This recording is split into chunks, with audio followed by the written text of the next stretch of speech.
ఆ ఎడం వైపు ఉన్నటువంటి గోడ మీద గోచరిస్తుంది.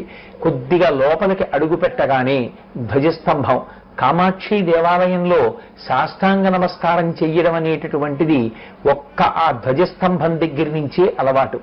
ఆ ఆలయం లోపలికి ప్రవేశిస్తున్నప్పుడు గోడ మీద ఆ విఘ్నేశ్వర స్వరూపం, ఆ పక్కనే సుబ్రహ్మణ్య స్వరూపం, ఆ పక్కన మహిషాసురమర్దని, ఎడం వైపుకి తిరిగినప్పుడు శుక్రవార మంటపం, ఆ పక్కన అమ్మవారి శయన మంటపం, అందులోంచి సుప్రభాత సమయంలో అమ్మవారిని పల్లకీలో బయటికి తీసుకొస్తున్నటువంటి అర్చక స్వాములు, ఆ కామాక్షి అమ్మవారి అంతరాలయం ఎదురుగా ఉన్నటువంటి మంటపంలో నిలబడి చూస్తుంటే అమ్మవారి యొక్క మూర్తి దర్శనం అవుతూ ఉంటుంది. ఈ కామాక్షి దేవాలయంలో అత్యద్భుతమైన విశేషం ఏమిటి అంటే, వెనక వైపు నుంచి అమ్మవారి దేవాలయంలో ప్రవేశిస్తున్నప్పుడు ఆ అన్నపూర్ణమ్మ తల్లి దర్శనం చెయ్యడానికి 2 మార్గాలుంటాయి. ఒకటి ధర్మ మార్గము, ఒకటి భిక్షా మార్గము.